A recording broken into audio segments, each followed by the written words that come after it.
Hello everyone, if you're looking for a guide to retrieve the data from the Z Flip fold, which is half cracked screen, broken screen, or like unresponsive screen. So as you can see over there, our Z Flip have completely broken screen. You can't see anything on it.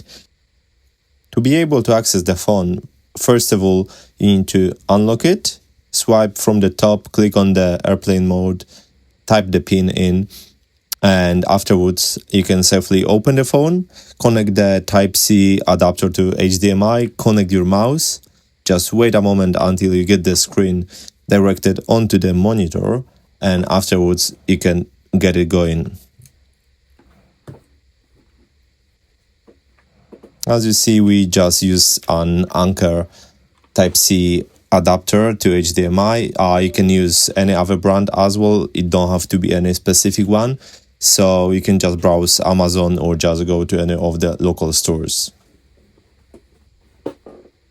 As you can see on the screen, you can now access your device through the monitor, mouse, and the keyboard. So you can browse the data, whatever you need to do.